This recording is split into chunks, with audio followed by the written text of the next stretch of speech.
Howdy y'all, it's Diabolic vtutor, and we're back. Today we'll be covering a new topic. It's going to be the log functions, mostly just mechanics, and basically work with like 4 rules. Alright, here we go.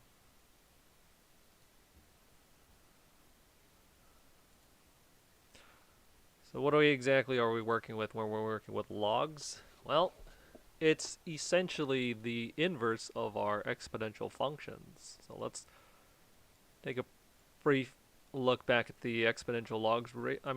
Not exponential logs, exponential functions, real quick. So that's when we have a variable base and it's raised to some sort of wait a minute, constant base. Like you have a base 2, for example, raised to the power of x, and then that is equal to, let's make up a problem, is equal to 16. So if you recall back in the days when we were working with this type of stuff, all you need to do is try to attempt to match the bases. So this is going to be base 2, this is base 16. We can factorize 16 into 2 times 2 times 2 times 2, which is just 2 to the power of 4. And then once you've successfully matched the bases, therefore you drop the base, and then the exponent. The exponents must be equivalent. So that was back in the days. This is the exponential type situation, and then of course there are a few rules for the exponents. But you might be thinking, wait a minute, aren't we supposed to be talking about log rules? And yes, you'll see why. So when we're working with this one, we have essentially 4 main rule types for our exponential functions. We have the same base. So if you have base 2, for example, and that's to the power of a, and then you're multiplying it to another base 2 to the power of b. Then for this one, all you need to do is consolidate the total amount of 2's you're multiplying together.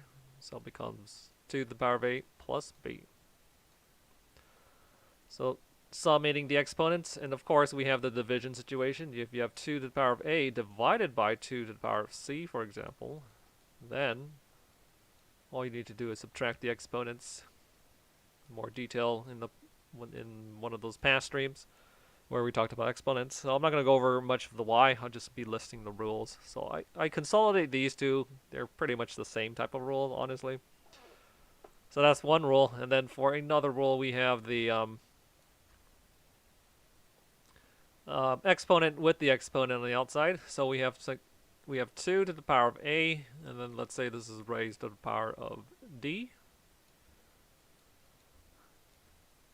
When you're dealing with this type of thing, you can simply just distribute the exponent. So 8 times d, thereby giving us a to the power of 8 times d. Okay, so there's that one. And then we have, what was it, 2 more rules? Oh, looks ugly. Whoops. Okay, well, that's fine. And I'm trying to remember what the rules that we went over. Oh yeah, if you have 2 to the power of 0, any base to the power of 0 is going to equal to 1. Arguably 0 to the power of 0 could be equal to 1, depending on teacher, depending on scenario. So you might get 0 to the power of 0 as 1, you might get 0 to the power of 0 as undefined. It just depends on the context of the situation. And of course, if it's a class, depends on who is grading you, right? So either of these is acceptable depending on circumstances. So there's that, and then of course we should have one more rule. And for the life of me, I can't recall. Oh yeah, if you have a negative exponent, yeah. So if you have 2 to the power of negative 3, for example, you can transform that into a positive exponent by making note of where the fraction bar is located. It's right there, and then you simply send it across to the other side. So it becomes 1 over 2 to the power of 3. That's going to be another rule.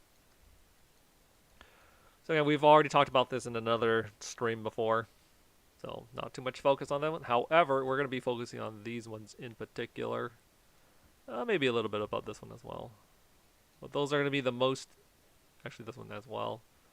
So those 3 are going to be the most pertinent when we're talking about logarithms, because logarithms are just the inverse of your exponential functions. So going backwards. So if you, for example, if you consider going to the store as your forwards function, you go to the store, you pay $300 for a new TV. So that's called the forwards function.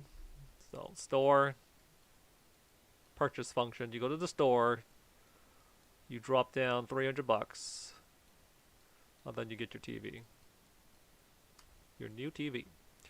Because we have Black Friday coming up, right? So you go to the store again. The input, you slam dunk in $300 at the store, and then you get your TV. So that, if we consider this to be the forwards function, like the exponential, for example, then if you're unhappy with this TV, you can go back to the store.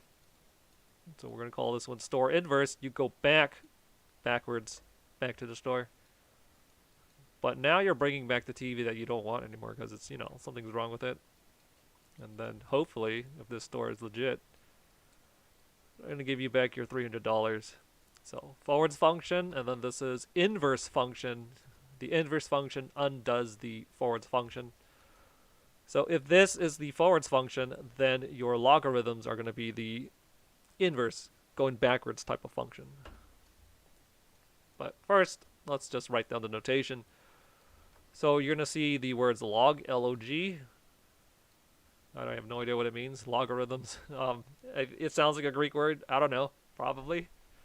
Talk to an entomologist, or is it entomologist? One of them studies insects and the other studies words. I always confuse those two.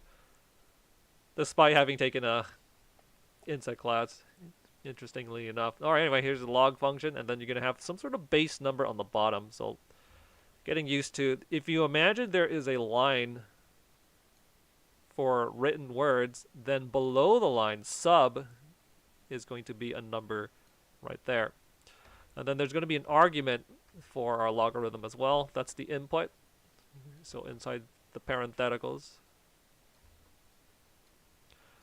you'll see something like this, and then you're going to see the equality sign probably equals to some sort of value right here.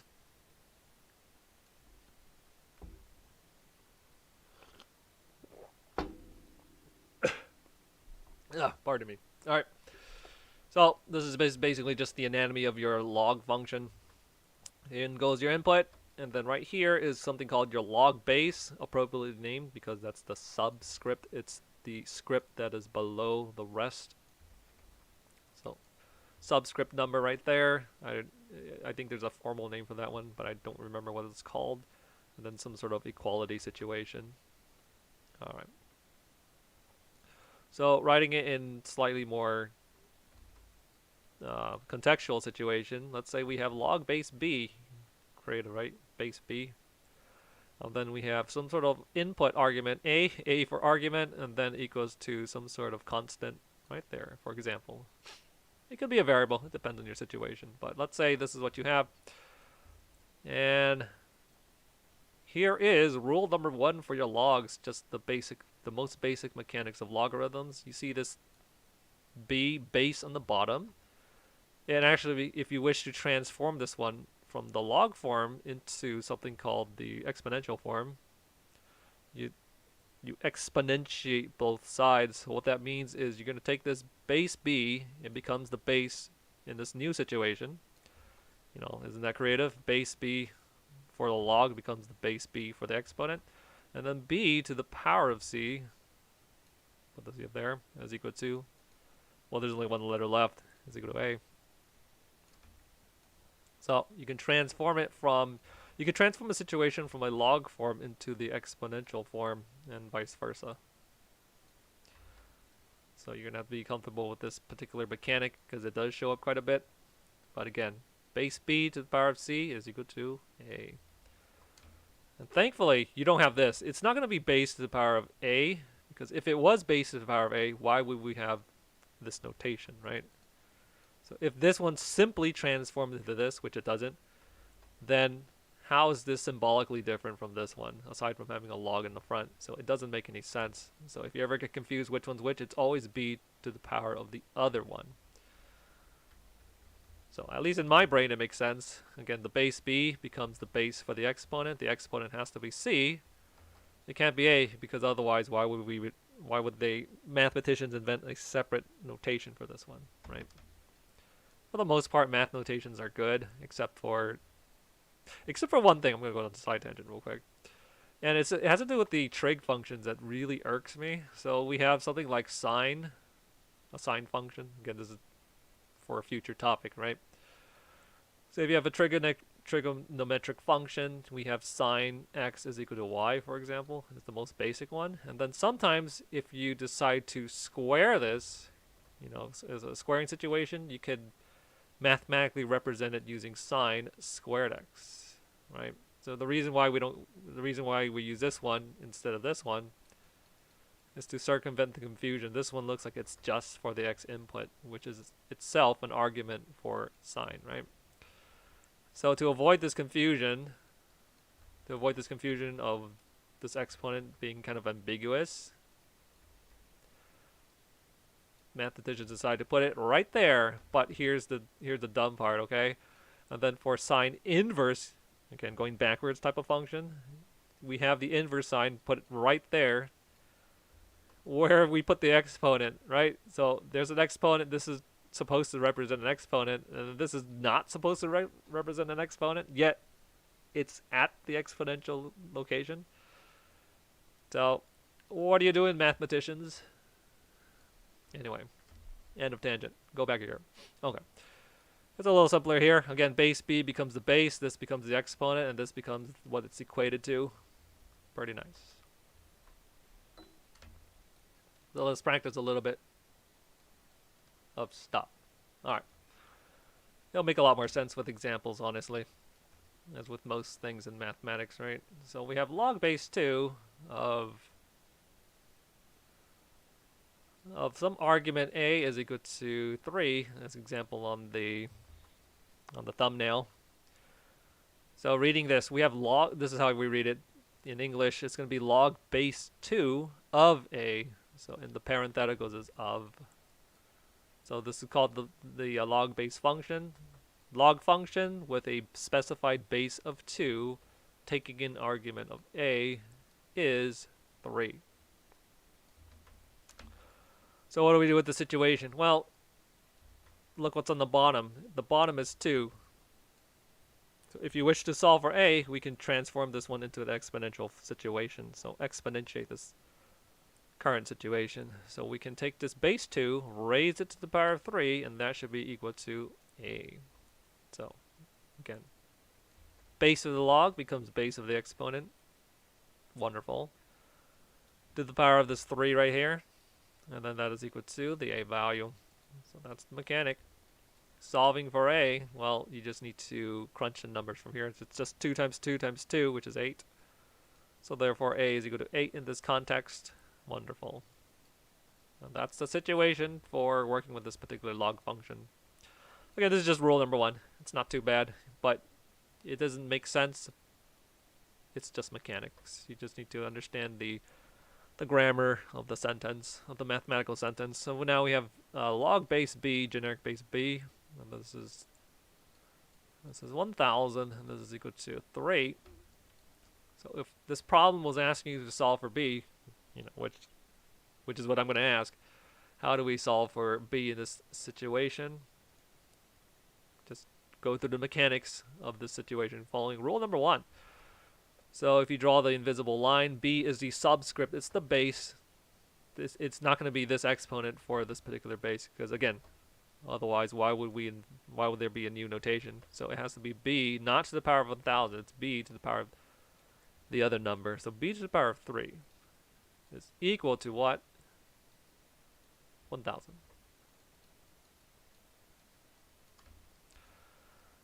And then, of course, we can use the rules of exponents. So this is going to be what? 10 to the power of 3, because we have 1, 2, 3 zeros with a 1 in front. So we can transform this into base 10 to the power of 3.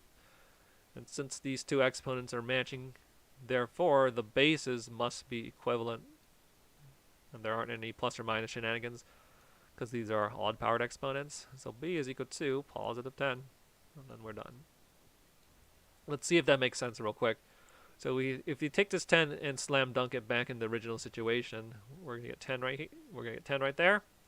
So if you take 10 and you raise it to the power of 3, it's 10 times 10 times 10, which results in 3 3s, which is the equivalent to this one. So we are good to go. Wonderful. So that's just the illustration of this particular mechanic, rule number 1, exponentiation, transforming from log form into exponential form. So do practice that quite a bit because it does show up. All right. And then the last variation of the problem, we're going to have a log base 3. That's to 81, and that is equal to c. So solving for c, what do we get? So 3 to the power of, again, this is the log base 3. It becomes the base for this particular exponent, and it should be equal to 81. So classic log base situation. 81 is factorizable into 9 times 9, which is just 3 times 3 times 3 times 3. So 3 to the power of 4. Bases match up, therefore drop the base. Exponents must be equivalent. So c is equal to 4, and we are done with the situation. But double check your work for now. So 3, if we raise it to what? We figured out that c was 4. So 3 to the power of 4, is that in fact equal to, let's say 81? Yep, because 3 times 3 is 9, and then the other 3 times 3 is also 9, and then 9 times 9 is 81, so that clinches it. We're done with the situation. So that's just the first rule of logarithms. It's fairly straightforward, but it's just rules, honestly. Not too much making sense of things. It's just the rules. So that's the first rule of logarithms. Let me kind of section that off. And of course, there are going to be more rules for logarithms. Of course, what did you expect? I did preface this by saying that there were going to be 4 rules. About 4 rules. So let's say we have log base b of a. And then we're adding log base b, same base, of c. So the question is, what does that equal to? What can we do given this particular scenario? And it's going to feel very familiar. Familiar, but not totally the same as another rule from another time. So because we have the same base b's, we can, since this is addition, we can simply multiply the arguments, which might trigger off some familiarity alarms. So keep the same base. This is log base b, this is log base b, so therefore we keep log base b. And then the I think I already spotted it. Well, the argument a and then this argument c, because we're adding 2 separate logs, you're going to multiply those 2 together. So a times c, which feels familiar, but at the same time is not exactly familiar. Where have we seen something like this before? We've seen it in this sort of situation. Base b to the power of a times same base to the power of c. What happens with logarithm exponential rules? Same bases. All you need to do, because they're being multiplied, is to gather up all your b's that are being multiplied, which is a plus c. There you go. This is the quote-unquote forwards function. This is just the inverse type of situation, right? So remember, logs are inverses of the exponential situation. So as such, the rules feel very familiar, but different enough where people can potentially get them confused. All right, so it's kind of a reverse situation in a sense. Again, you have log base b, log base b. You're adding those 2 separate term logs. So this argument here gets multiplied to that argument to produce new argument. But in contrast, we have multiplication for exponential situations, so you end up adding the exponents. You're adding the log terms, you're multiplying the arguments. Okay, so that's the difference, but also similarity between those 2. So this is going to be log rule number 2. Is there going to be a fraction one? Oh, you bet. So if you have log base b, try to guess what it's going to be based off your deductive skills. It's going to be minus, yes. And the log base b of c, So you already know what's coming. It's going to be log base b, same base, keep the same base, and then it's going to be argument a over argument c. So ordering is important from left to right. So we have a as the first argument, and then we have c as the second argument. So it becomes the first argument in the numerator of the quotient, and then the second one as the denominator for the quotient. So that is rule number 2. Alright, so let's do a few of these. So if we have, for example, log base 2 of 6, and then we're going to be adding log base 2 of 6. And that is equal to c. How do we solve for c? Without the aid of a calculator, of course. So in this particular situation, we have log base 2, which matches log base 2. Since we're adding those two, we can therefore consolidate term number 1 with term number 2, because again, matching bases. So how do we do that? We take argument number 1 and we multiply it to argument number 2, thereby getting argument 36. Keep the same base, it's log base 2. We can only combine if they are the same bases. Similar in feeling to exponential rules. So log base 2 of 36, which is again 6 times 6, will give us c. So therefore, well, I kind of goofed up this problem, but that's okay. It still works out, but it doesn't. Alright, so we have solving for c. Therefore, what do we have? Well, this is a nicely designed problem, but 2 to the power of c is equal to what? 36. So unfortunately, I didn't think this through. It is what it is. Now we get this nonsense, right? Now we can't technically solve for it. So, too bad. If you had a calculator, solve it. But technically, this is the type of problem where you would use logs to solve for c. So I kind of went backwards in my example, but that's okay. Let me change the problem. Change the problem.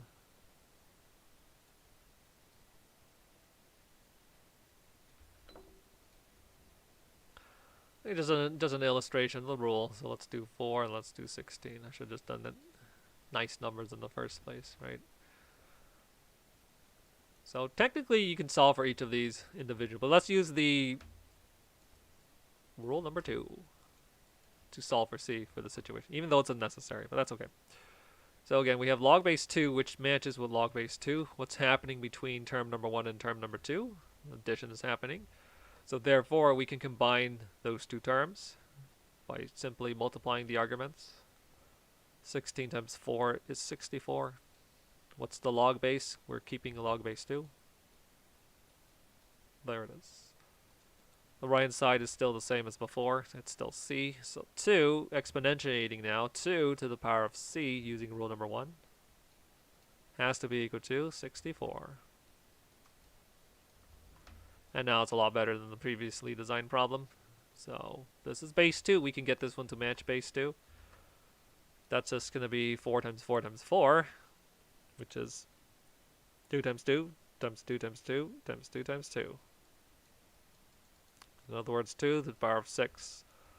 The bases match up, therefore you can drop the base. C must be equal to 6. And we're done with the problem. Let's double check the situation.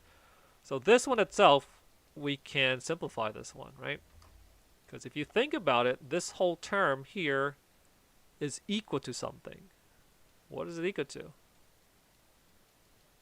We don't know what it is at the moment, but it is equal to something. We'll just call that d. So 2 to the power of d is equal to 4. What does that mean for us? It means for us that d is equal to 2. Which means this whole thing becomes just 2. And we can do the same thing for the second term right here. Take this term. Log base 2 of 16. It has to equal something, right? We'll call that something. Not e, because e represents a natural number. We'll put f. So 2 to the power of f equals 16. And of course, this is base 2. We can transform 16 into base 2. It's just 4 times 4, which is just 2 times 2 times 2 times 2, which is 2 to the power of 4. So therefore, f is equal to 4.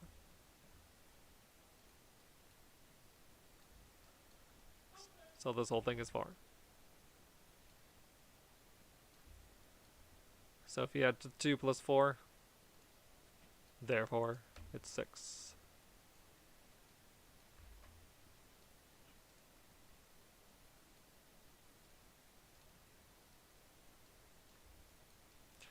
Which matches the previous answer, so we're good to go.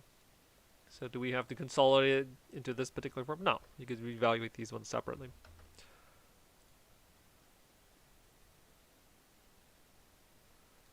But that's just simply an illustration of rule number 1. Rule number 2. Let's do an illustration for rule number 2 as well. So suppose we have log base 3 of 27, which you can evaluate by itself, minus log base 3 of 9, which again you could evaluate by itself. So if that is equal to c, for example, then what is the value of c? So we're deliberately trying to use rule number 3, I mean. So how do we do that? This is log base 3, which matches the log base 3. There's subtraction happening between term number 1 and term number 2, so therefore you can just find the quotient of the arguments going from left to right. So quotient of 27 over 9. So that's the new argument. We're keeping the same log base 3. It's still equal to right hand side is unchanged, c. Alright.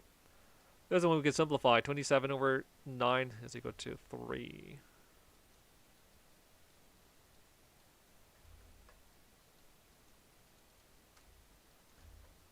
Okay.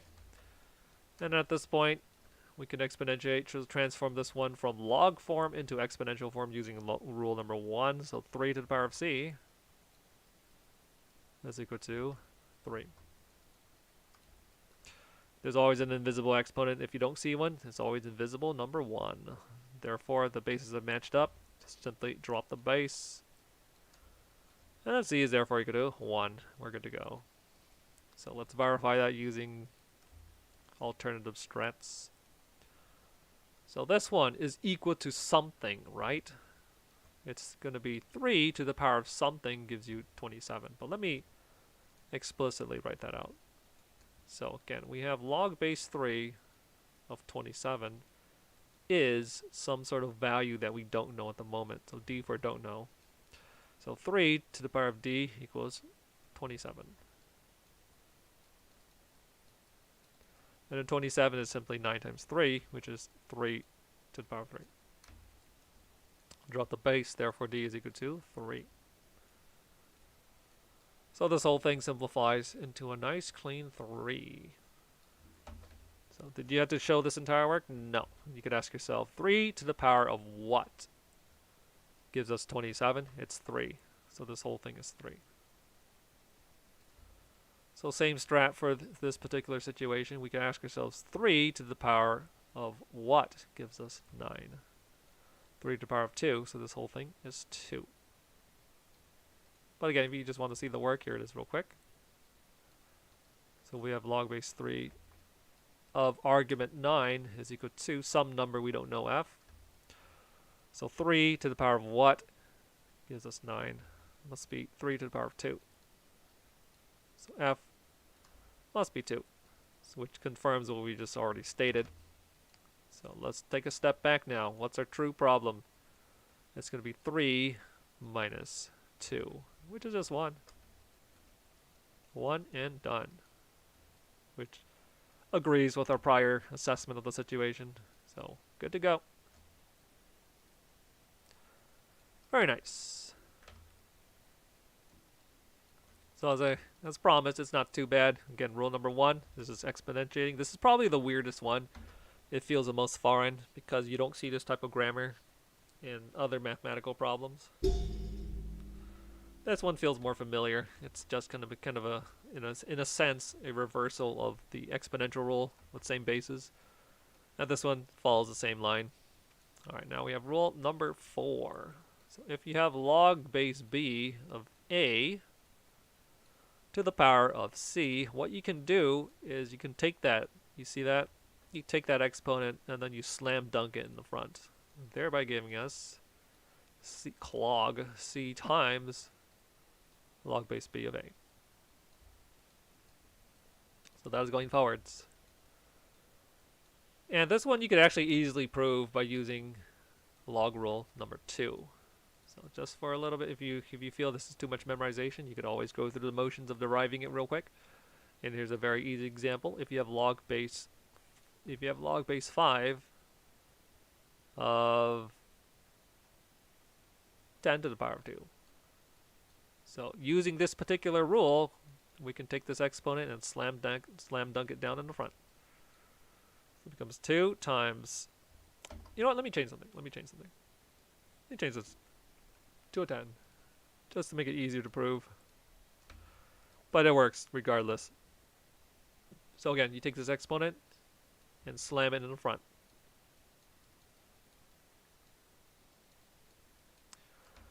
And then that's it.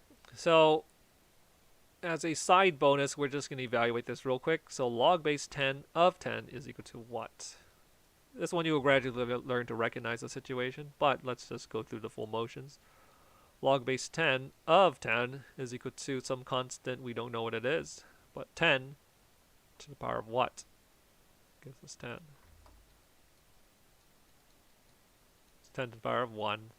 Drop the base, so d is therefore equal to 1. So this whole thing that I've just sectioned off is going to be 1. So 2 times 1. That's just equal to 2, right?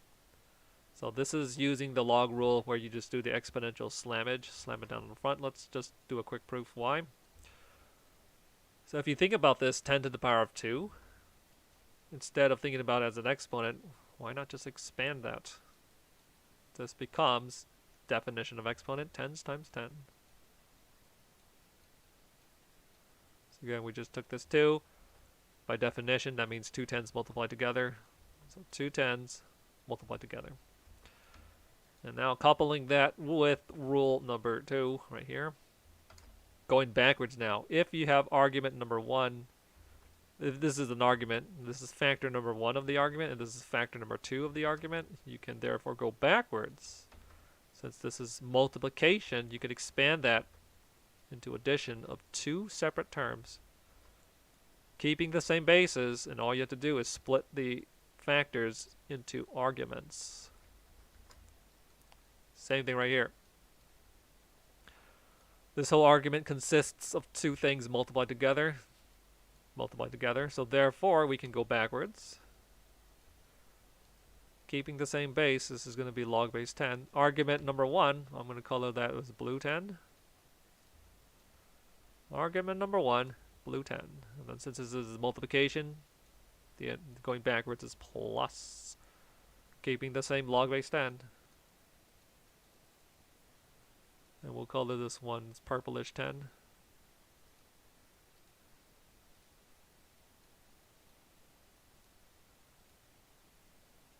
And factor number 2 becomes argument number 2. And then factor number 1 becomes argument number 1. Alright. Again, that's just going backwards using the rule number 2 for logarithms. Now here's the thing. Since this is a log base 10 of 10, and this is another log base 10 of 10, fundamental concept of algebra, if they are the same types, you can consolidate them. Since this thing, term number 1, is exactly the same thing as term number 2, we can consolidate them. And now we have 2 of those terms. So twice log base 10 of 10. So that's it. So all you have to do is use the definition of exponents. So it becomes 10 times 10. You recognize that this is multiplication, so we can go backwards using rule number 1 to expand it into 2 separate terms with addition between them. And then once you recognize that this term here is exactly the same thing as the term over there, we can consolidate them using coefficients. That's it. We've already talked about how 10 log base 10 to the power of 10. 10 to the power of what equals 10? 10 to the power of 1. 10 to the power of 1 gives us 10. There's still 2 out in front. So therefore 2, which again agrees with our prior evaluation. So we are done with that situation. Nice.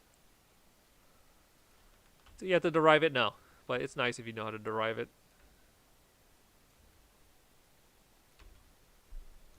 Alright. Not too bad, right? Just a few rules. Again, rule number 1. We have rule number 2, which I feel is the same as rule number 3, honestly. And then we have rule number 4. I think there's one more rule. Oh, there's one more rule. It's a little more... I guess you've never seen a rule like this before. So here it is. It's going to be if you have... It's just a combination of rules. It's going to be a combination of this rule and that rule. So we're going to just be using substitution to come up with rule number 5. So here's the situation. This is a C value constant, right? Some value C, which is the same as this value C. So what we can do is we can take this one, you see, and then we can sub it in, right? So since this is C and this is C equivalence, then you can substitute C with C equivalence. So thereby getting what? So we can transform this one. It becomes b to the power of C equivalence. C equivalence is log base b of a.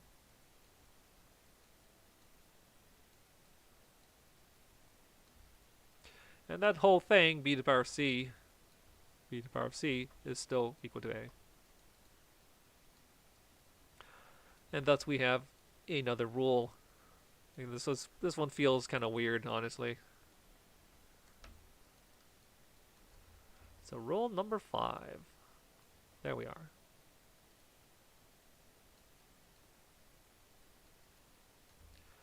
So again, I feel like these two are essentially the same rule, so I'm just going to delete this.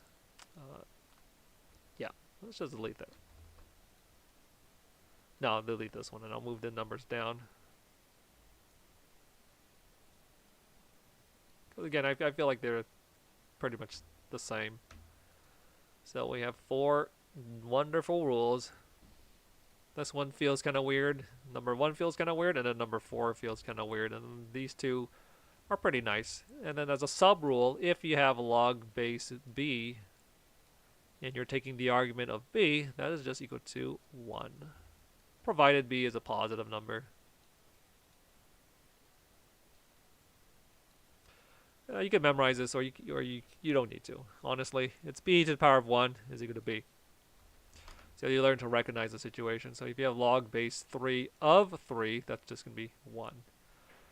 And then you could just verify that using rule number 1. So 3 to the power of 1 gives us 3. Yes. So 4 rules, not too bad. You know what? Let's keep the rules. Let's keep the rules. With a sub rule as well. Let's take this whole thing and we shall shrink it. You know, just in case. For posterity, we shall place it right there. And let us do some basic problems, of course. The mechanics have already been enunciated. We just need to work with the mechanics now. So we're going to have log base 2 of x minus 5. Now this whole thing is going to be equal to 3. Fairly simple problem. Make note of a few things. Number 1, this is a subtraction between those two, so you can't expand this particular situation.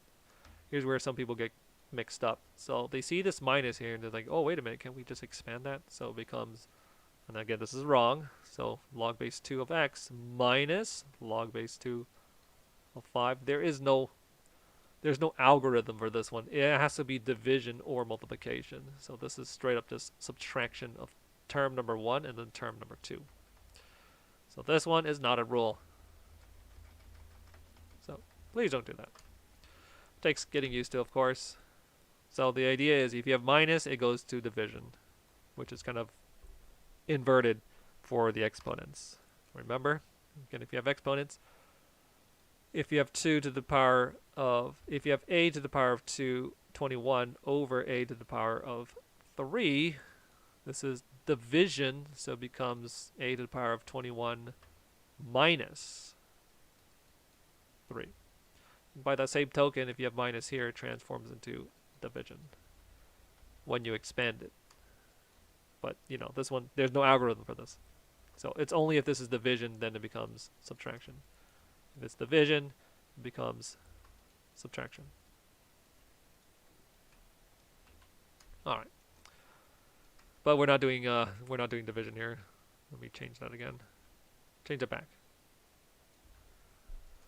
Okay, so basically take a quick evaluation. Where is our unknown number? The unknown number is x. It's inside the parenthetical, so we have all these superfluous things to cut out. So therefore, you just use the first rule. Just exponentiate b to the power of c gives us a. So therefore, base 2 to the power of 3 must give us x minus 5. So 2 to the power of 3 base of the log to the exponent right there gives us x minus 5. Alright, this one is simplifiable. So 2 to the power of 3 is just going to be 8. Adding 5 to both sides, x is therefore equal to 13, and we're done. So there's another way to write all this junk out. And again, it just depends on your teacher. So what some people do, it looks really ugly in my opinion, they could transform this one where they have, what was it?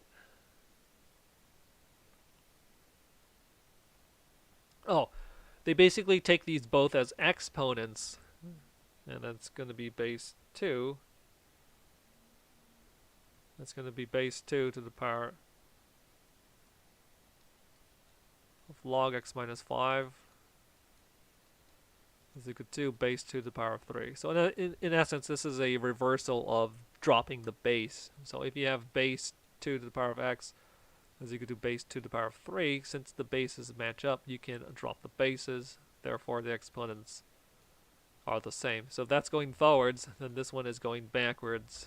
So we're starting here, and then we're going back where we're deliberately planting the 2 as the bases. I think that one's formally known as exponentiating the situation.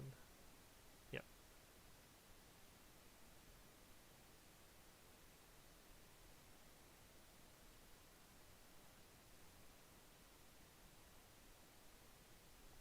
All right. Let us move on. Wait, before we move on, just a quick comment on the situation. So this is being very formal about it. Like once you get to this particular situation, then we can apply this thing right here, right? You see how this is base b, this is base b. This is base b for the exponent, this is base b for the logs. So these ones in effect sort of cancel out to produce just a. Because logarithms are inverse of exponentials, right? So we can do the same thing right here. This is base exponent base 2. This is log base 2. So these ones in effect cancel out because again, inverses undo the forwards function, thereby leaving us with just the exponent. Then we have 2 to the power of 3, which is 8. Same situation, plus 5 plus 5. X is therefore equal to 13. And we're done. Matching answers. Perfect.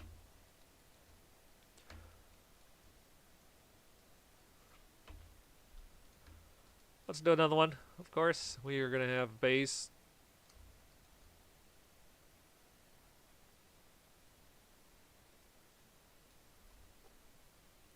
base 3. You know, let's do base 3. Base 3 to the power of x minus 5 is equal to 243.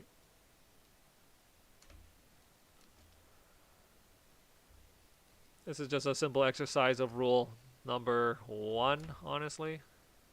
I feel like we've already done these problems, but that's okay. So base 3 becomes the base for this particular exponent. Equals the argument 243. This one, if you learn to recognize it, is just 3 times 81. And then 81 is just going to be 9 times 9, which is 3 to the power 4. So consolidating all that nonsense is 3 to the power 5. We're going to take this, drag it all the way down here. Same base, therefore you can drop the base. Exponents must be the same thing. So x minus 5 is equal to 5. X is therefore 10. And we're done with the particular problem. Very nice, very nice. Okay, but this isn't really exercising the rules of the exponent, right? So, thankfully I do have some pre-written problems.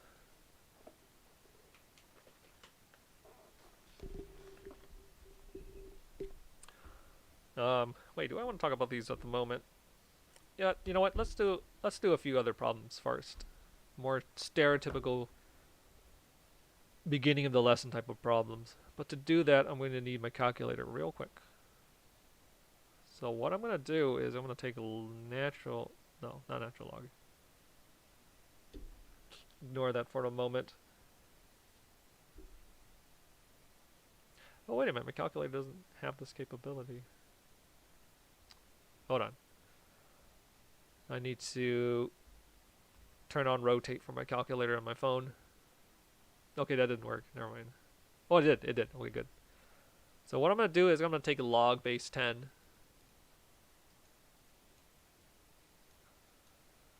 So log base 10, this is where I need my calculator. Log base 10 of 3 is approximately 0.477.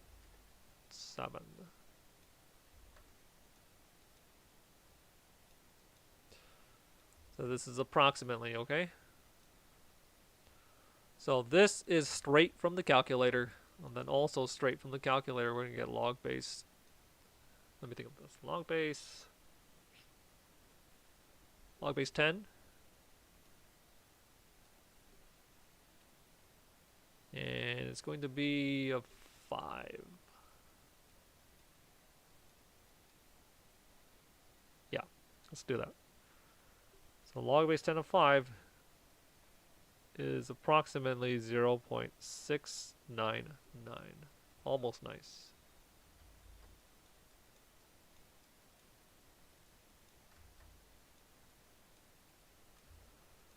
So these two things will be the given. Again, this is a very stereotypical beginning of the section problem.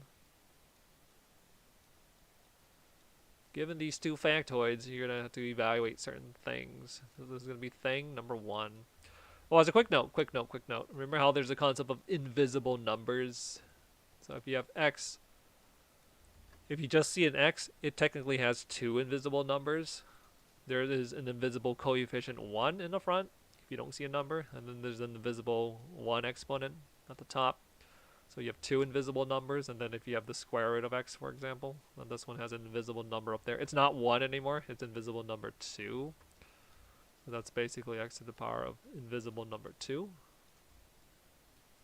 Well, now we have another invisible number, and it's a different number as well. So if you see log no number here of b, of a, for example, there actually is a number right there, and that number is invisible 10. So base number 10. If you see nothing, it's actually something, and that something is 10. So invisible 2s, invisible 1s, invisible 10. Isn't that wonderful? Alright. So when you see this one, you're not going to see it written as base 10. Instead, you're going to see it written as base invisible 10 of 3. That's approximately 0.477. So same thing here. You're not going to see the invisible, you're not going to see the 10. It's going to be written invisibly. You're going to see just simply written as log base invisible 10 of 5. approximately 0.69. Nice. 9. Alright. Just want to mention that very quickly. So let me follow more conventions. And the reason why it's done like that is because people are lazy. And base 10 is very common. You're actually going to see another invisible number. It's going to be base natural log. But more on that a little later, of course. I don't know, my drawing program is kind of screwing up. There it is. So we're given those two factoids. So again, there's an invisible 10 down there somewhere. Okay, and now let's do the stereotypical problem. So if you're asked to evaluate log of 15, let's just write all the stereotypical problems. So that's going to be problem example number 1, and then we're going to have log of 45 over, you know what, no, let's do 1/9, yeah, 1/9. 1/9 is approximately, now these are all approximate answers because these are approximations as well. Log of 3/5. You see log of 4.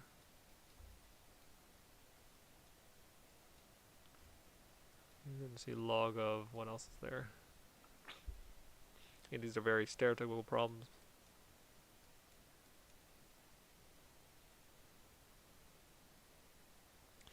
Let me think for a moment. Log of 1 or something. Yeah.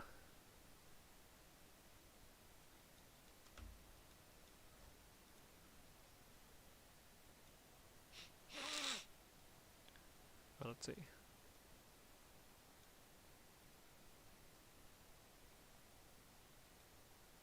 Let me try to put them in some sort of semblance of progressive order. We'll put this one down here, and then we'll put this one right here, yes.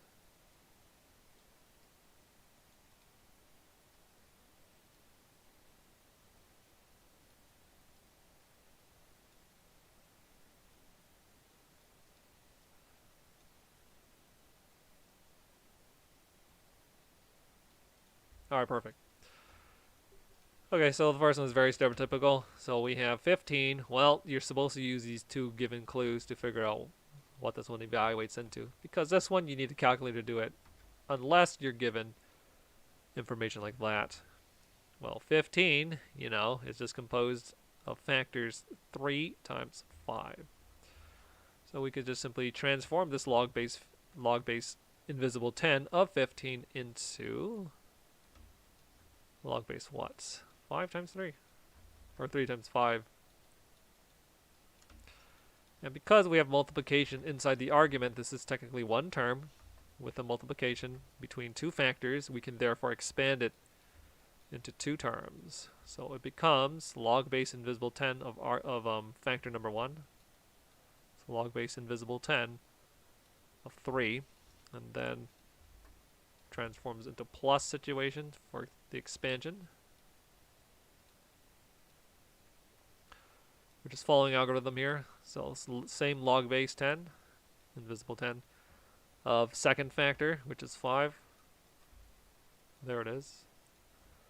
And not coincidentally, this one is just going to be this one. So log base 3 matches log base 3, so we can sub it out with the approximate. So log base 3 is approximately 0.477. Yep. And then this one, of course, is given right there. It's almost nice. So it's going to be plus approximately 0.6699. And of course, summating those two, we're going to get approximately, what is that? 1 point. So here's how we can do this very quickly, right? Or relatively quickly. This is approximately 0.7, so you just add those two up, thereby getting 1177. But we don't have this number. We increase this one by 1, so we need to subtract this one by 1. So it's going to be this one. Alright, and that takes care of it. We are done with log of 15. So what is log of 3 divided by 5? Well, we could kind of directly see it. This is just a 3 on the top, and then there's a 5 on the bottom. There is divisioning happening between those. So there's a quotient inside, so we can expand this using the expansion rule. So we're going backwards. We start off with the fraction in the argument, and we shall split it into term number 2 and term number 1, keeping the same base, of course. So again, this is from Western style reading convention, so top to bottom. This one becomes the one on the left, and this one becomes the one on the right. So if we have log base, keep the same base 10 of 3. This is division, so minus. Same base, log base invisible 10 of 5. Alright. So we have these approximations. Since this is log base 3, we will swap that in. This is log base 5, we will put that in. Log base 10 of 3, sub it in. Log base 10 of 5, put that in. I'm going to steal these numbers. You know what, let's be efficient. I'm just going to copy this. Perks of the digital medium. And I'll simply eradicate that. Change it to a minus. Alright. So what's the difference between those two? We could just do 699 minus 477. So it's going to be 0.222. But the difference, we have to put a negative sign in front since the larger magnitude is with the negative term. This is approximate, of course. Okay, so we are done with second scenario. And then we have third scenario. It's a little different now. We have, let's do this one first. I'm sorry. Yeah, let's do this one first. For specific reasons. You'll see why. So move this down here.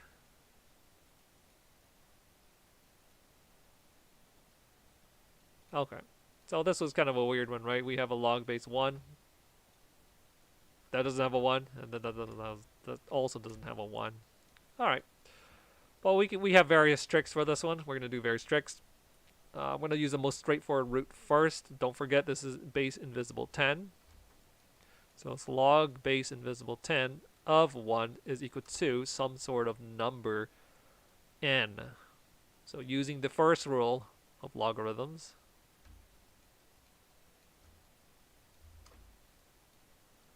so 10 to the power of n equals 1. 10 to the power of what? 10 to the power of what gives us 1. And if you recall, anything to the power of 0 is equal to 1. So this is just going to be 10 to the power of 0. So we can successfully match this base with this base by changing this into base 10. And since we now have base 10s, the exponents must be the same thing. So n is equal to 0. So what does that mean? This means this is equal to 0. Double check. 10 to the power of 0. Does it give us 1? Yes. So we're done with this particular situation. Again, I think this is like the most straightforward way to do it.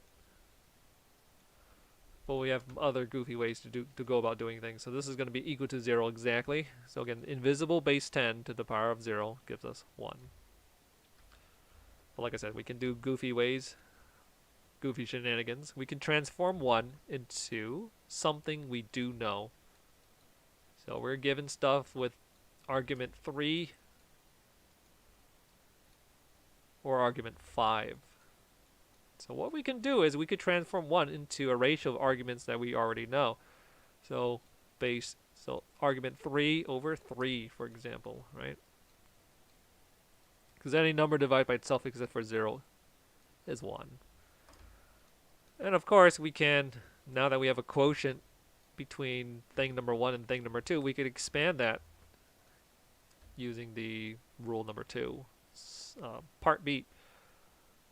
So since this is going to be in the numerator, and this is in the denominator, this one will be in term number argument number 2, which is just the denominator. Alright, so anything subtracted by itself is 0. So we're done. That verifies the previous situation. So we could do goofy stuff like that if you wish. But there's no need. Again, just ask yourself, just acknowledge that there's an invisible base 10. 10 to the power of what number here gives us 1? That number must be 0. So that's showing the minimal amount of work just using rule number 1. So why are we talking about this? So we can talk about this one, right? So there are multiple ways to go about doing this one as well. But let's use...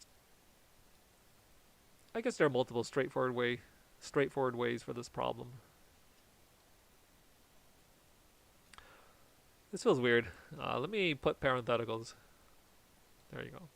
Let me take a quick drink. You guessed it. It's lemon tea. Alright, so we could use our expansion rules for this situation. This is going to be a quotient as the argument. So therefore, keep the same base 10. We have numerator becoming argument number 1, and then we have denominator becoming argument number 2. This is a quotient, so we have subtraction. Nice. Okay, now we could just kind of recycle our old work. We have this one, which you can replace that. Or you can just say, again, invisible 10 to the power of what is going to give us 1. 10 to the power of what gives us 1? 10 to the power of 0 gives us 1. So this whole thing transforms into that whole thing using rule number 1. But that's superfluous at this point. Let's look at this one. This is 9. 9 matches neither argument 3 nor argument 5 at the moment, but we can transform it into argument 3. So therefore, 9 is just simply a remixed version of 3 to the power of 2. So this 9 argument becomes 3 to the power of 2. So at this point, we can apply our exponential slammage rule. So take that little exponent and slam dunk that right in the front. So we have 0 minus this thing, so we can drop the 0 at this point. So it becomes negative what? Take the 2, slam dunk it down in the front. 2 times log base invisible 10 of 3. So we just did the exponential slammage trick. You take the exponent and you slam dunk it down in the front. There it is. Do we know what log base 10 of 3 is? Yes, we do. It's just right there. So it's 0.477.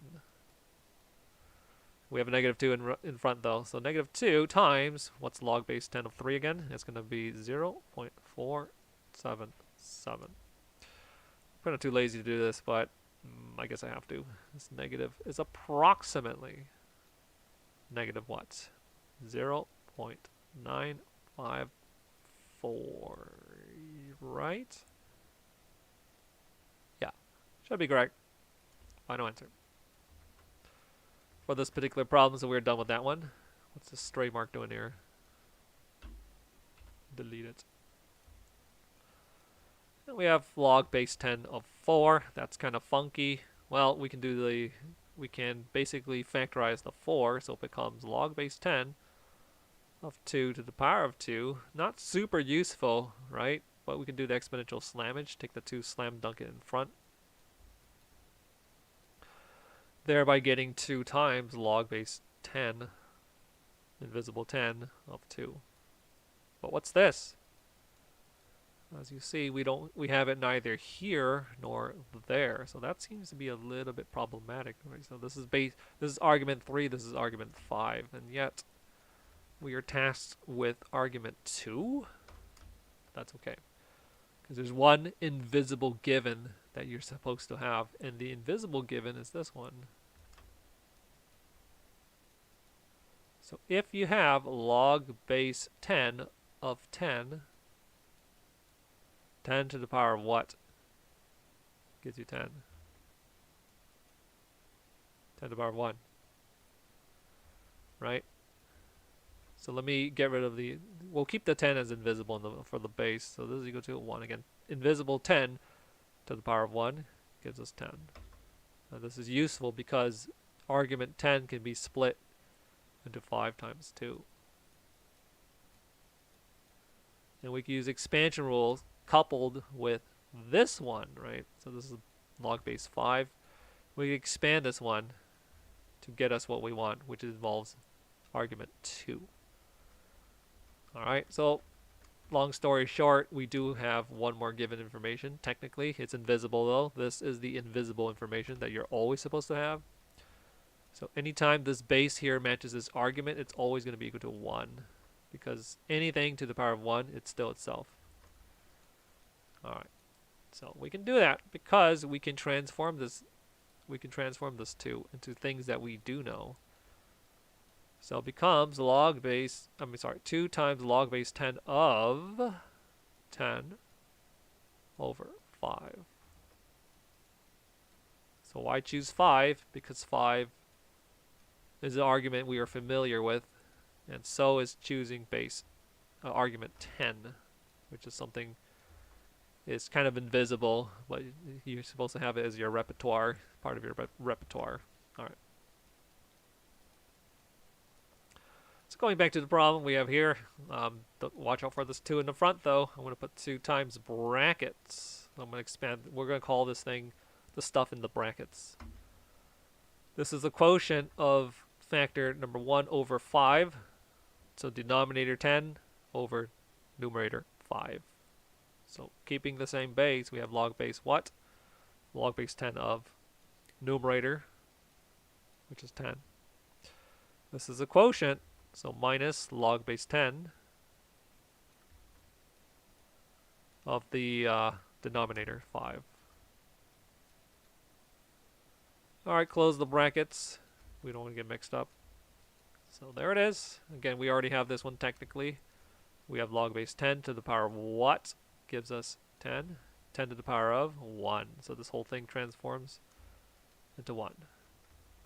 This one, we are given it. It's almost nice. So 1 minus almost nice. Almost nice. Alright, so again, this thing, using some quick approximation, is about 1 minus 0.7, which is 0.3, but you know, since we're subtracting a little bit more, we just have to add back the 0.1. Going back to this situation. So we are done with the situation. Wait, did I mess up this one? I think I messed up this one. I think it's supposed to be, whoops. Okay, so remember I approximate this as 0.7, so I added that, and then we take away, no, it's correct. Okay, this is correct, because it's addition, yes. Okay. So this one is correct. This one is now correct. Yes. Yeah, because 1 plus 9 gives us a 0.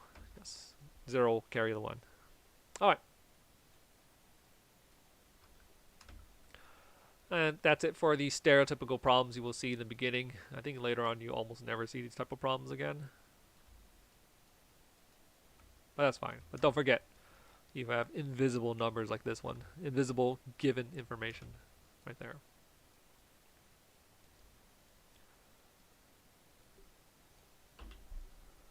Okay, so we're just going to do a few random problems, and then that'll be it for today.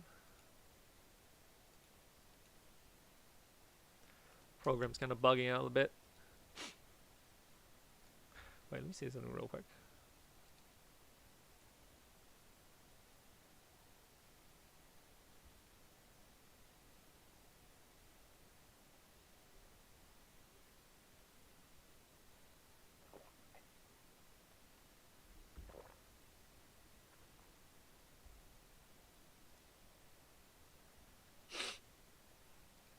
Okay.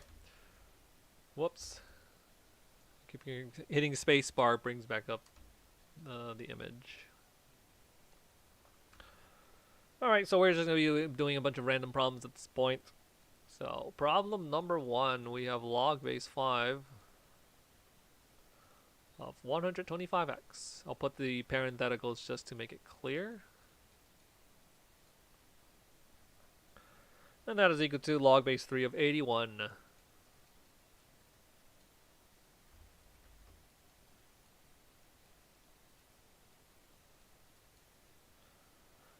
Okay, so what is our task? Our task is to solve for x. X is buried as an argument within this particular log function. This is technically a constant.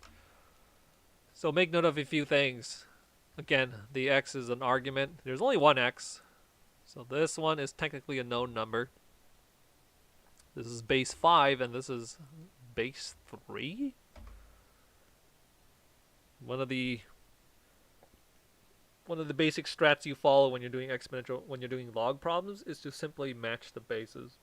Similar to how when you're working with exponents. Remember, do recall, if you have 2 to the power of x, for example, and it is equal to 4 to the power of 8, given this sort of situation, you just want to match bases with bases.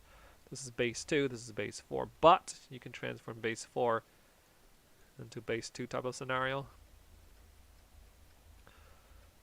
which ultimately leads you to be able to progress forwards in the problem. This is base 5, this is base 3. There's nothing we could really do about this one, but actually there's something, but more on that later. But this one is the most straightforward one to manipulate because we know 81, we can transform that into base 3. So let us work on this known values first, because again, technically this is a constant. So we're going to have log base 3 of what? 81 is 9 times 9, which is 3 to the power 4 inside the parenthetical. And then we can do the exponential slammage. Since this is an exponent, we can just take that exponent and slam dunk it in the front, thereby getting 4 times log base 3 of 3. I hope you recognize this, right? Anytime you have a log base 3 and then the argument is also matching the log base, which 3 matches 3, therefore this whole thing that I've just put in the little rectangle is equal to 1. So 3 to the power of 1 gives us 3. So that verifies it. Okay. Let's get this whole thing, learn to recognize it more times. You know what? Let's not expand this. And the reason why I'm suggesting not expanding this is because we have base 5. We have a constant on the other side already. So let's just copy paste this down here. So perks of the digital medium, copy paste. Let's put it right there. I'll just put the diddle marks. Alright. So we could just use the first rule of exponents, right? I mean, first rule of logarithms. Let me get rid of this times 1 first. Alright. So we can just say the base 5 to the power of 4 should give us 125 times x. So why not keep it simple? So base 5 to the power of 4 should give us the argument using log rules number 1. Alright, so this one is simply... Okay, now we can just break this down. So 125 is what? So if you haven't memorized it, if it ends in 5, you can divide by 5. So 5 into 12 is going to be 2. We have a remainder 2. Drop the 5. How many 5s fit in 25? 5 of them. I recognize this is the perfect square of 5 times 5. So 125 is simply 5 to the power of 3. So this becomes just an exponential problem. We will divide 5 cubed from both sides. We have all our rules coming back. Cancel, cancel. Anything divided by itself is 1, so therefore just 1x. And then we have same bases, division for exponents, so 4 minus 3 is 1. But don't put invisible numbers. It's just x is equal to 5. And we're done with this particular problem right there. Alright. So, 5. Is that the only way we could have progressed? No. So instead of breaking up the 125 at this junction, you could have broken it up earlier if you wanted to. It's probably not the strat I would have gone with, but let me just show that real quick if you care for alt strats. So this one, again, we have the multiplication inside the argument. We can split it into argument number 1 and then argument number 2 using our expansion rule. So we can transform it into log base 5 of factor number 1, which is argument number 1, and then plus, since this is multiplication, changes to plus expansion. So log base 5 of argument number 2, second factor. So this whole thing right here, you ask yourself 5 to the power of what gives us 125. Well, we already saw it because we already did the work, right? So 5 to the power of 3. So this whole portion here transforms into 3 equivalents. This thing, we're just going to copy paste it.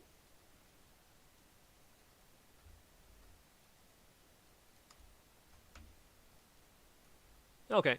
Well, again, this one, simplifying it, learn to recognize it. Base here matches the argument. So this whole thing becomes 1. But, you know, don't write invisible 1. So 4 times 1 is just simply itself 4. So clean up, we have the 3 plus the log base 5 of x. So subtract 3 from both sides, you get us 1. Clean up step just a little bit. So log base 5 of x gives us 1. Now using rule number 1, 5 to the power of 1 should give us x. Which, what do you know? It's the same answer as what we had before. So slightly different root in that we broke up the 125 times x first rather than later, but same answer. It doesn't matter. Just like how there are many ways to leave a room, there are multiple ways you can get to the same result in the end. Just some roots are longer than others slightly, but whatever you're most comfortable with. Just kidding, is whatever your teachers, whoever's grading you, will allow, right? Okay. So that's it for this particular situation. We are good with both methods. Next problem up. We're going to have log base 3. No, log base x. That's kind of weird. Log base x of 5x inside the parenthetical like that. So you could use expansion rule. And then we have minus 2 times log base 6 of 2 is equal to log base 6 of 9.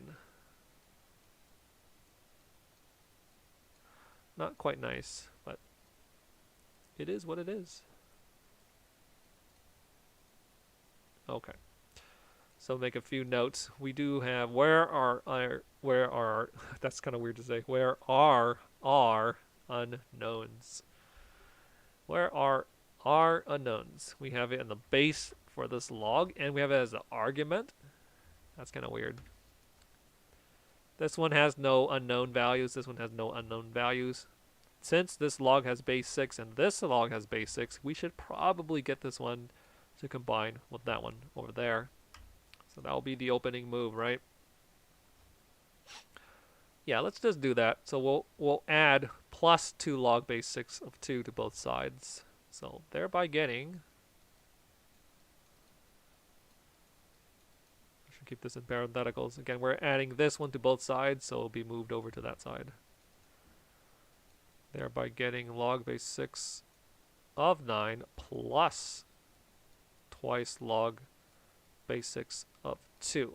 Now, we wish to combine this one with this one since they're same bases. But there is an awkward coefficient in the front, so we can reverse exponential slammage. So you take this one, and then you reverse slam dunk it up there. So that will become log base 6 of 2 to the power of 2. There it is. And of course, not much to be done with this particular, the left-hand side. We'll just copy paste that. Well, you could technically split it if you really want to. Yeah, let's just split it just for fun. So this one we could split it up into log base x of factor number 1, which becomes argument number 1. And then factor number 2, which becomes argument number 2. Since this is multiplication, we change it following the algorithm to positive, to plus. So this is expanding this singular term into term number 1, and then term number 2. Same basis. Alright. So this one is, there's a bit of a cleanup to do. So since we have log base 6 matching with log base 6 and there's an addition, we can consolidate them into a singular log base 6 of what? Argument number 1 times argument number 2. So it becomes 9 times 4, which is 36. Is that a coincidence? No, it's not, because 6 times 6 gives us 36. But more on that in a bit. It's just trademark doing error. Alright. So anything to the... So we learn to recognize this one, okay? So we have base x, argument x. So we can transform this one, provided that x is greater than 0, we can do this transformation. We can say this whole thing is just equal to 1. Again, provided that this is not a negative value, it's greater than 0. More on that. That's called a domain restrictions for your logarithms, but we won't talk about that. At least not today, I think. So this one, not much to do with that. Copy paste. So again, we can only perform this transformation if and only if x is greater than 0, which we have to check in the end. So assume. Key assumption. So if in the end we got x is equal to like -1, for example, you can't keep this as an answer because we can only do the simplification if x is greater than 1. So if we get x is equal to -1, then we have no solution, for example. But don't worry about that. There will be a nice solution for this one.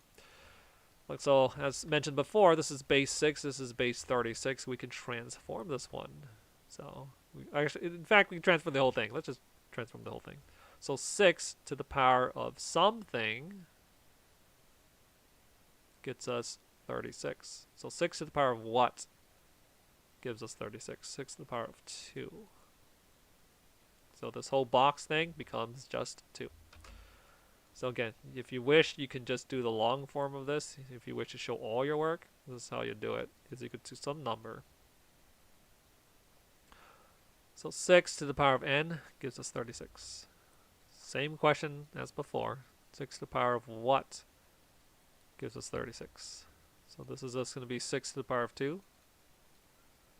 Bases match up, so drop the base, so n is equal to 2. You know, all that work for same conclusion as before. So this whole thing transforms into just 2. And then we can subtract 1 from both sides, but let's do copy paste. So subtract 1 from both sides, we're going to get log base x of 5 is equal to 1. Nice and clean, right?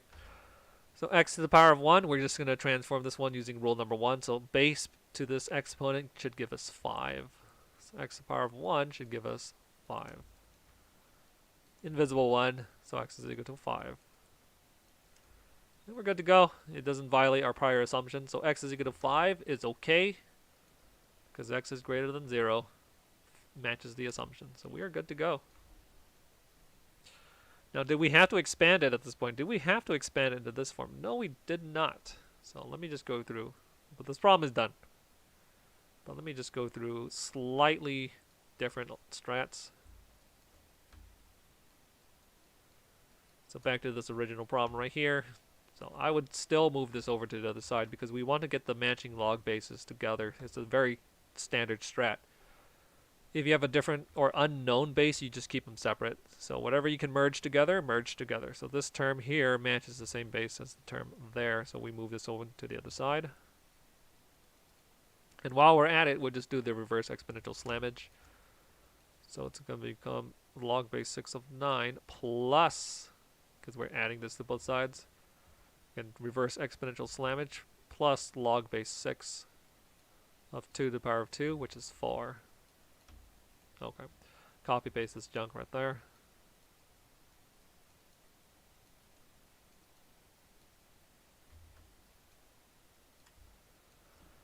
Okay, so we have log base 6, log base 6. We can now do like originally what we had wanted to do, which is to combine term number 1 with term number 2 into one solid term. To do that, just multiply the arguments since the bases, we made them match. So 9 times 4 is 36. Copy paste. Alright, and then of course, this one we can transform it. So, same situation. Just mentally block this off for a moment is equal to n, so 6 to the power of some number gives us 36. So that number is 2. So we can swap out this entire thing with its equivalence of 2. There it is.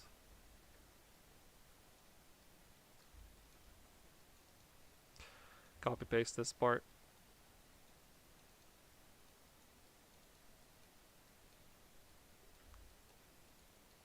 So instead of expanding this, we could just simply take x, raise it to the power of 2, should give us 5x. So again, base of the log to this particular exponent should be equivalent to the argument. This is just rule number 1. So this is where things can get kind of dicey, right? If you feel tempted to cancel x from both sides, it's actually the best strat in this situation, but as a habit, I don't recommend doing that for other problems. So let us actually do this one, quote unquote, in a legit manner.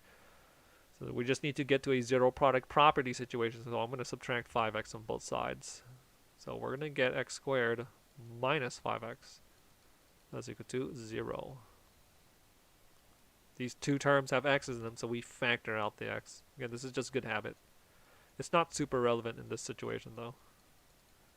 So now we have two answers, because factor number 1 could be equal to 0.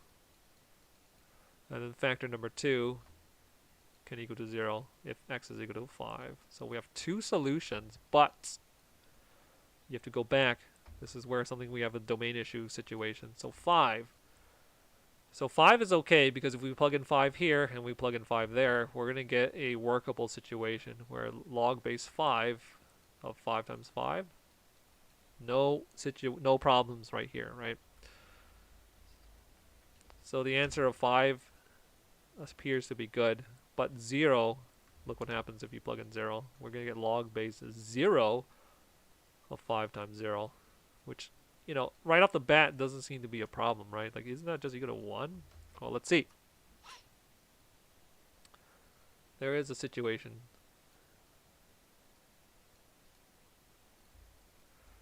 So shouldn't that just be question mark equal to 1? So 0 to the power of 1, that's 0. And then 5 times 0 is 0. So it seems legit, right? It almost seems legit, but there is a problem with this one right here.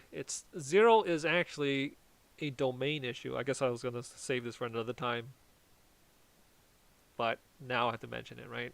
So this one appears true, right? But unfortunately, it's not going to be true. And to do that, let me just illustrate something else. So we can't take a log of zeros type of situations, because there's an important reason why, and this is going to be the clearest reason why. So this is log base invisible 10. So invisible 10. So 10 to the power of what gives us 0. So we don't know what this number is, right? We'll just call it n. So this is the problem. This is the transformation. So base 10 to the power of n. We're trying to get 0. This is possible. Well, check.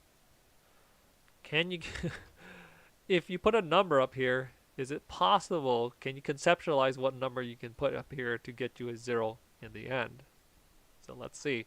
So if you put a positive number, like 10, for example, no, that does not give us 0. But maybe 0, right? But no, anything to the power of 0 is 1, so 1 is not 0.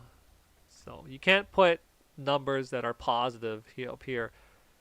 And you can't put 0. Well, maybe we could try a fraction, right? So 10 to the power of 1/2 is not equal to 0. It's just going to be square root of 10, which I don't know what it is. It's like 3 point something. So that's also not legit. right? Well, what do you put a negative? Like a -1. So we're going to get 1/10 in this situation. So this is probably the closest we've ever gotten to 0, right? So maybe if you put -1000, for example, then it'll be 1/10 to the power of 1000, which gives us a very small number, right? But technically, it's not 0.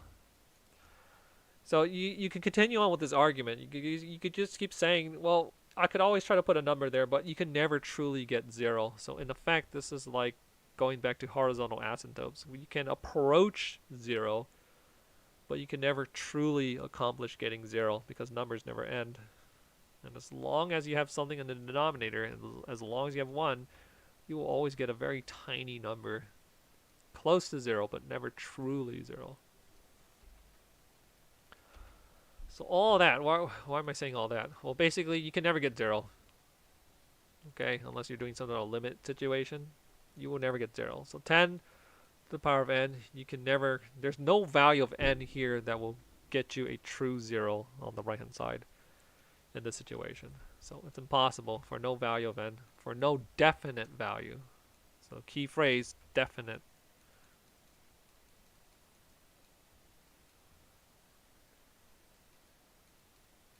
For definite value n. There is no definite value of n that will get you 0 for this type of situation. And because this situation fails, you can never have 0 as an argument there. And I think you can never get 0 as an argument for the base as well. Because I think that one creates kind of weird situations. So even though this one feels correct, right? I don't think it's correct. I don't think this is correct precisely for this reasoning. Because it's a kind of a funky situation. Yeah.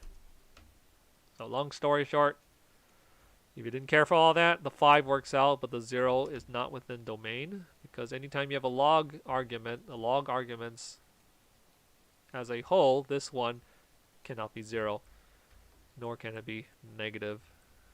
Whatever you have inside here, after all is said and done, you have to get some sort of positive value. So for log functions in particular, log functions, log base b of a must be a value greater than 0 as a whole. Okay.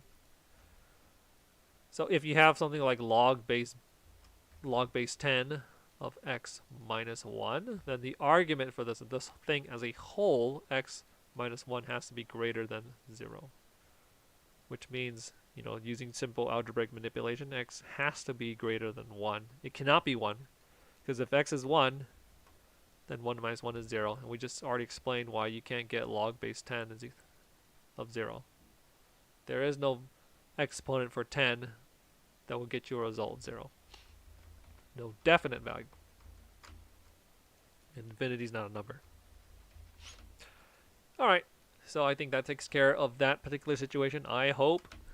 But if you don't care for all that nonsense, just make sure the argument, the domain for log functions is always going to be greater than 0. Always a positive number. But, you know, VOD users could just simply skip out on the entire rant right there. Or not rant. That's not a rant. It's just simply kind of a winded explanation. But moving on, let us do some more problems. Let's do more typical problems before we move on to more situations. Yeah. Alright, so more typical situations. I'm kind of just jumping all over the place. That's okay. That's okay. I'll be more organized the next time for the next stream. But for more introductory log problems, you're gonna practice doing log expansions, just basically applying the rules. So I kind of went out of order, but that's okay. I'll fix it up when I do the timestamps. So we're gonna do something like log base invisible 10 of a. Let's do 3a to the power of 3 times b to the power of 2 inside the parenthetical. So if you're given something like this where you just have one term, the typical operation you're supposed to perform is expansion. So if you're given one term, you're supposed to make it into multiple terms, and vice versa. if you are given multiple terms, then you're supposed to consolidate them into one nice clean term. Well, we're just going to do both of these.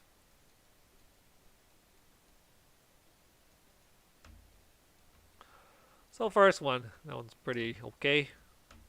But it's kind of weird though, because now we have multiple factors of different types.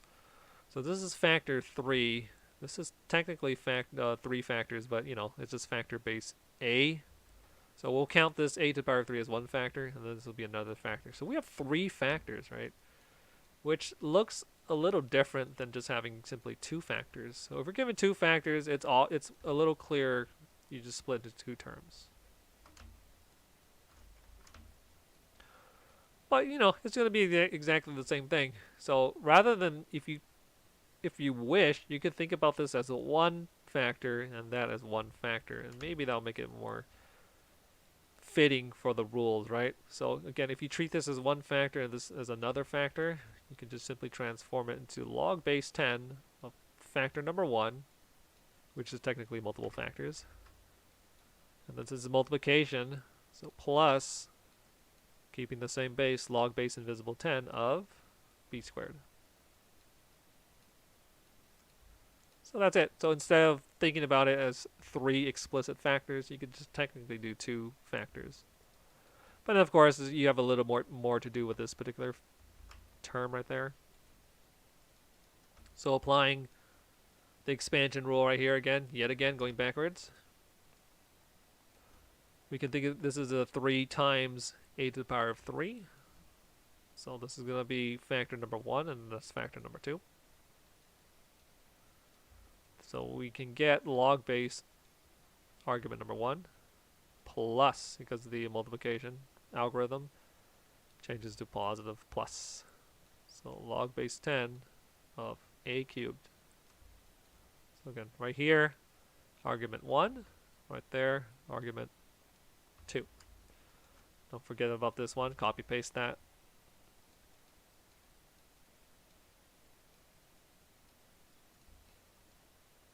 Okay.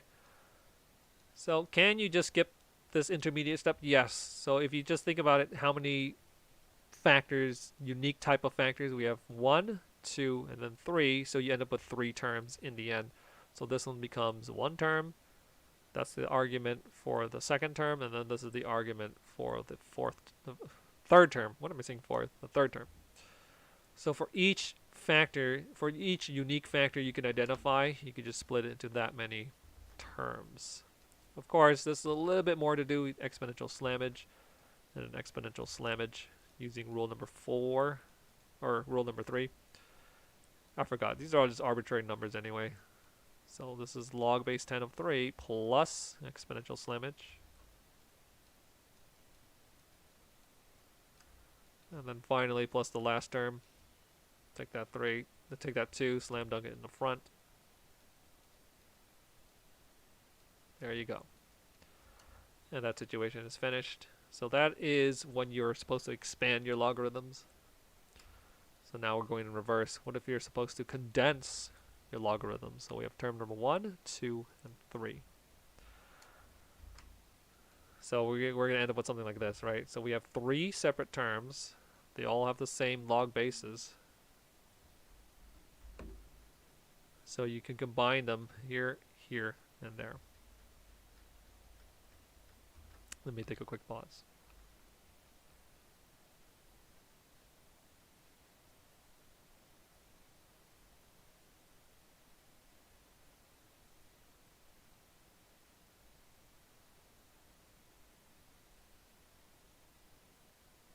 Okay. So what can we do? These ones are not combinable until you get rid of that exponent. I mean that coefficient.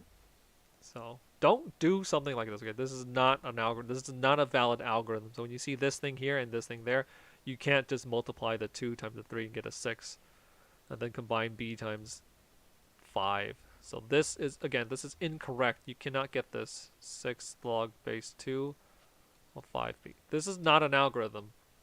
So the unfortunate situation is you do need to reverse exponential slammage So in order to combine term number 1, term number 2 with term number 3, you need to take this one and put it back in as an exponent. Take this one, put it back as an exponent. You can only work with coefficient 1s, so we're going to do the same thing here. Reverse exponential slammage. I'm going to put it right here, actually. So again, reverse exponential slammage, you're going to get log base 2 of a to the power of 3. There, we're going to get plus log base 2 of b to the power of 2. And then lastly, log base 2 of 5 to the power of 3. All these bases are matching up. So we can simply just multiply all of these arguments together to make the super argument. So constants is in the front, so 5 to the power of 3. And then alphabetical order.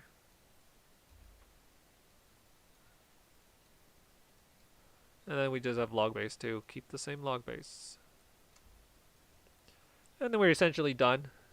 If you want to beautify it just a little bit, you can transform this one into 125. Not totally necessary at this point, but if you want. And that's it for that particular problem. So, 2 introductory type of problems. You have the expansion problem. Again, you can skip this intermediate step. You don't really need this. It's just to illustrate a point. What the main bulk of the work is, this one transforms into this, and then that transforms into that one. So expansion rules first, and then exponential log rules second for this scenario. And then for this one, you just need to do reverse exponential rules. And once you get this particular situation with 3 separate terms with matching log bases, you can combine 3 separate terms into one nice clean term. Like, the log bases always have to match up. But there are some potential pitfalls, however. It has to do with the quotients with multiple factors. So let's look at this. So let's do log base 2 of 32 a to the power of 3 b squared over c to the power of 5 times d to the power of 1. So let's do expansion first. And these ones are kind of tedious. They're not particularly difficult, but they are kind of tedious. And you just need to be very careful in this situation. What can we do? Just make note of all the different stuff. I'm going to start colorizing. So we have factor type 32, which is just base 2, essentially. Base 2 to the power of 5. We'll keep track of that. And then we have base type A. That one's getting cubed. We have base type B, which is getting squared. We have base type C, and then we have base type D. It's bed color. There you go. Okay. Base type D.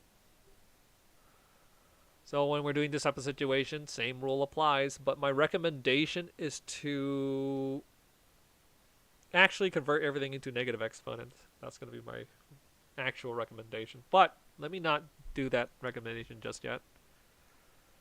So rather than thinking about this as 1, 2, 3, 4, 5 separate arguments to contend with, just think about this right off the bat as one thing over another thing. So we're going to split it as such. So we're going to split, this one is going to be quotient numerator, and then this will be quotient denominator. So keeping things as isolated as possible. So we can have log base 2 of the entire numerator first. So what's on the numerator? It's going to be 32a cubed times b squared, close. And then this is the division, so we have to do minus for the expansion, log base 2 of the entire denominator.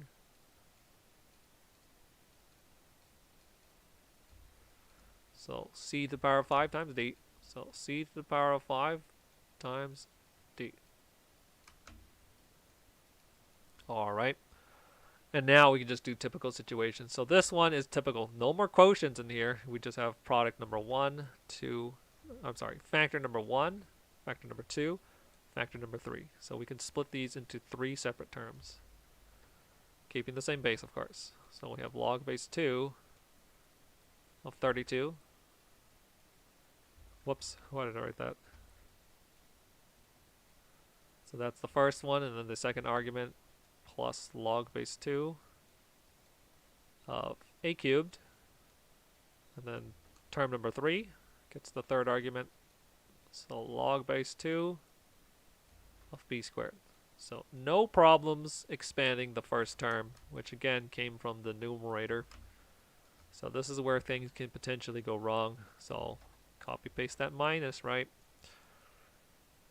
So we have a multiplication between factor number 1 and factor number 2, so we could split this into one term and another term.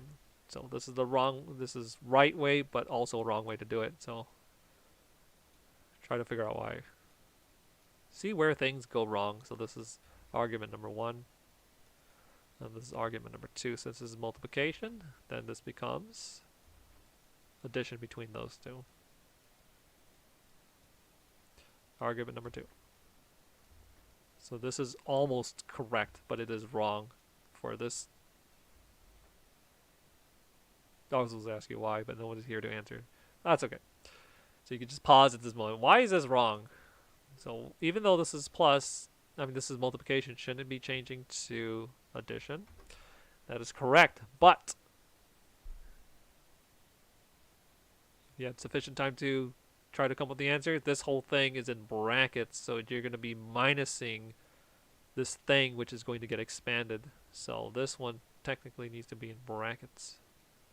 So yes, with the brackets on, the entire inside of the brackets becomes a summation.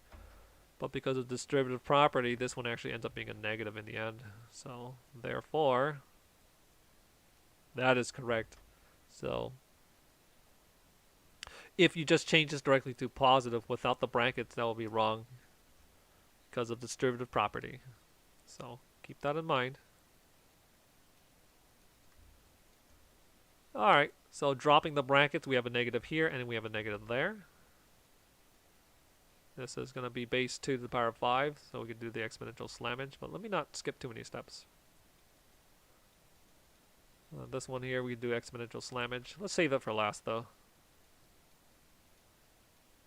If you're doing this on your own, you could just definitely expedite the process. Alright.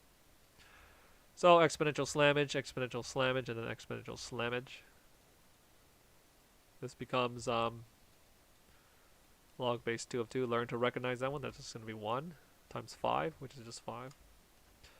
This one here, exponential slammage, becomes 3 times log base 2 of a.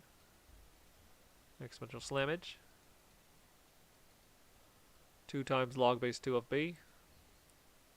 Exponential slammage, 5 times log base 2 of c. And then lastly, minus. Don't forget the minus. Nothing to do here. Alright, then we're done with the situation. So this whole thing right here starts off here, thereby becoming this one in the end. I'm not particularly fond of doing it like this way. You can honestly do whatever one you feel is more comfortable, but this is the numerator goes here, and then this is the denominator goes there. Just be careful. Make sure you put on the brackets. Alright. So I'll show you the way that I prefer to do it, which is always safer, honestly. At least in my opinion. So let's restart the problem. So instead of doing it in that particular fashion, what you can do is you could just simply change everything by moving everything into the numerator. So we have a conflict where there's a numerator and then there's a denominator. But you are always entitled to use exponential rule, where you take this one. If you wish to pass it along the fraction bar, all you need to do is just opposite sign for the exponent. So here's what happens. Nothing happens to the 32a cubed nor the b squared. So those ones remain where they are. So 32a cubed and then b squared. But here's where the action happens. This one you pass it through the fraction bar. pass it across the fraction bar, but the sign flips, so you get -5 instead. And then using exponential rule, you pass that one upwards as well into the numerator, but thereby getting a negative exponent. And now you can see that they're both negative. You can see where this is going. When you do the exponential slammage, both of them end up as negative terms. So you could just circumvent having to put parentheticals. So now we just do the expansion. We have 1 factor, 2 factors, 3, 4, and 5 factors. So we will end up with 5 terms. So here's term number 1. Log base 10. Did I put log base 2? Okay. I don't know why I put log base 2, but pretend those log bases don't exist. It's just invisible 10. Alright. Sidetracked. So, oh wait. No, that is correct. Because this is log base 2. I just forgot to put 2 right here. Okay. Well, back to the main thing. Okay, so again, we have 5 terms because we have 5 factors inside here. So this is going to be term number 1. That's fine. This is going to be for term number 2. We might as well do exponential slammage right off the bat. This is how you can expedite your work if you don't need to show all your steps. So again, the 3 here would have ended up there, but we exponential slammage it. Term number 3. We're just going to do the exponential slammage shortcut right now. So log base 2 of b. Whoops. That's not what I wanted to do. And now we have the argument number 4, but we can always do exponential slammage of -5, move it to the front, so -5 gets slammed downwards. Log base 2 of what? C. And then lastly, final factor, but we could do the exponential slammage rule right off the bat. So thereby getting a -1, but don't write 1, it's invisible, so we'll just change it to log of d. Log base 2 of d. Alright, so that's it. So if you're trying to be very quick, very fast about it, you could just jump straight to the situation. Like I said, I do recommend just simply changing these ones from denominator, pass it through to the numerator, but you just got to flip the signs. That way you never have to worry about distributive shenanigans going on. So this one simplifies still 5, but as you see, the rest of them match up exactly. So good to go. Isn't that nice?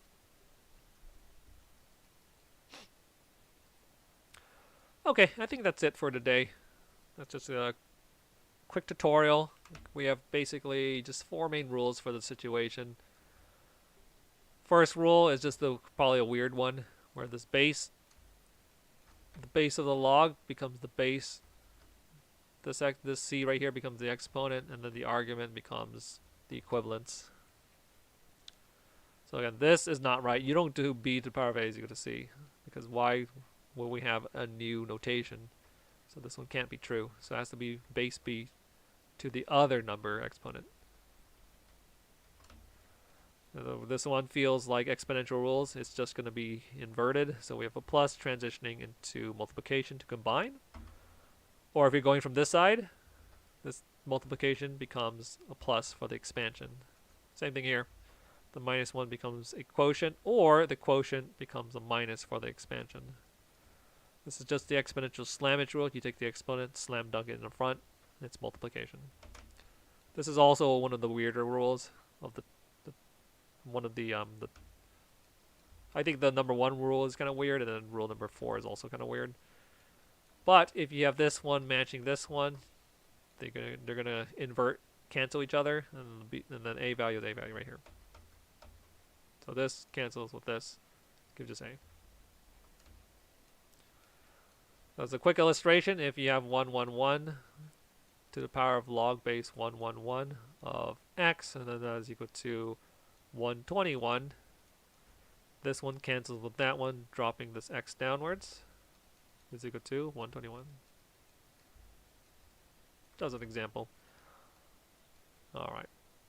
And then we have shenanigans right here, but yeah, that's it. Just basically 4 main rules and then some domain issues. The argument a here, a has to be greater than 0. And I think Also for the base, b also needs to be bigger than 0. Otherwise you have weird shenanigans. So I think this is true for both of them. You're definitely not going to see negative bases for logs. I've never seen anything with negative bases.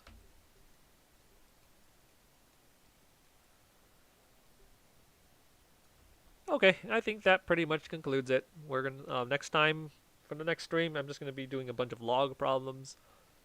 I do tend to talk a lot, but that's just the way I like to do things. So